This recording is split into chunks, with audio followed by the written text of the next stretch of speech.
সুপ্রভাত বন্ধুরা, কেমন আছো? আশা করি সবাই ভালো আছো, আমিও ভালো আছি। আজকে প্রচুর বৃষ্টি, তো বৃষ্টির দিন মনে হলো যে একটু পটা পিঠা বানাই। পটা পিঠা বানানোর জন্য ফ্রিজ থেকে গুড়িটা আমি আগেই বের করে রেখেছি। বের করে একটু নরমাল করে তারপরে গরম পানিতে একটু লবণ দিয়ে তারপরে গুড়িটা সিদ্ধ করে নিয়েছি। সিদ্ধ করে নিয়ে তারপরে স্বাভাবিক নিয়মে যেভাবে প্রসিডিউর করে বানায় লতা করে বানিয়ে তারপর কেটে আমি পিঠাটা বানিয়েছি। প্রতিবার পিঠা বানানোর সময় রাহুল আমাকে হেল্প করে। আজকে বৃষ্টির কারণে রাহুল গভীর ঘুমাচ্ছে। রাহুলকে এই কারণে আমি ডাকিও নি, একা একা বানিয়েছি, খুবই কষ্ট হয়েছে। ওদিকে রাহুলের মায়ের তো হাতে প্রচণ্ড ব্যথা, হাত দিয়ে কিছু করতে পারে না, তাই ভাবলাম আমি তৈরি করি। বসে বসে বানালাম আর রাহুলের ঠাকুমা বসে বসে দেখলো। এরপরে বানানো শেষ। আমি কি করলাম, খেজুরের গুড় ছিল, গুড়টাকে আমি ভালো করে একটু পানি দিয়ে জাল করে নিয়েছি। আর অন্যদিকে বসিয়ে দিয়েছি কড়াইতে দুধ দিয়ে অনেকক্ষণ আমি নাড়াচাড়া করে ফুটিয়ে নিয়েছি। আর এদিকে পাশের চুলায় গুড়টা ভালো করে জাল দিয়ে পাতলা করে সুন্দর করে ফুটিয়ে আমি ওটাকে ঠান্ডা করতে দিয়েছি। আর এদিকে দুধ 2-3 বার ফুটে ওঠার পরে আমি আস্তে আস্তে করে ওটার মধ্যে পিঠা দিয়ে দিচ্ছি। কারণ একেবারে দেয়া যায় না, অল্প অল্প করে একটু একটু করে দিতে হয়।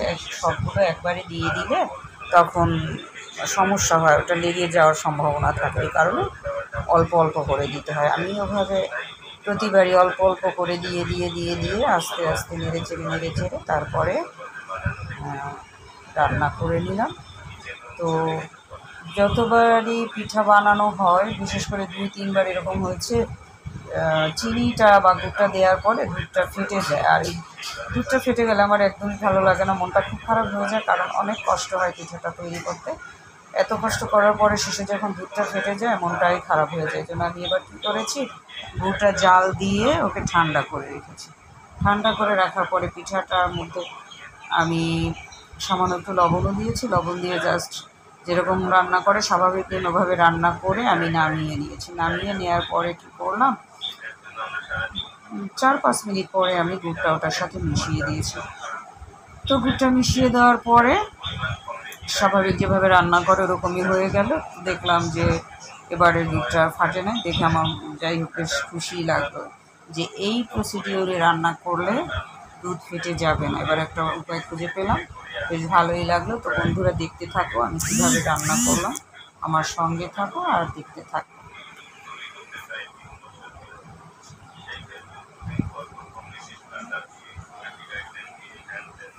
তো পুরো পিঠেটা দেওয়ার পরে আমি কিছুক্ষণ নেড়ে চেড়ে তারপরে যখন বুঝতে পারলাম যে এখন হয়ে আসছে, দুধটা অনেকটাই ঘন হয়ে আসছে। ঘন হয়ে আসার পরে আমি ওটাকে আস্তে করে নামিয়ে নিলাম। নামিয়ে টেবিলের একটা জায়গায় রেখে দিলাম। রেখে দেওয়ার পরে যখন পিঠাটা কিছুটা ঠান্ডা হয়েছে, পুরোপুরি না, হালকা হালকা গরম ছিল, অনেকটাই ঠান্ডা হওয়ার পরে তারপরে আমি ওটার মধ্যে ঠান্ডা হওয়া গুড়টাকে ঢেলে দিয়েছি। ঠান্ডা হওয়া গুড়টাকে ঢেলে দিয়ে একটু নেড়ে চেড়ে তারপরে আমি কিছুক্ষণের জন্য টেবিলে ঢাকা দিয়ে রেখেছিলাম। ঢাকা দিয়ে রাখার পরে তারপরে দেখি যে বেশ সুন্দর হয়েছে, একেবারে জাস্ট রান্নার সময় গুড় দিলে যেরকম কালার আসে এবারও সেম ওরকমই কালার চলে আসছে এবং খেতেও অনেক টেস্ট হয়েছে। খেজুর গুড়ের গন্ধটাই আলাদা বন্ধুরা, খেজুর গুড়ের গন্ধটা এত সুন্দর যে কি বলবো।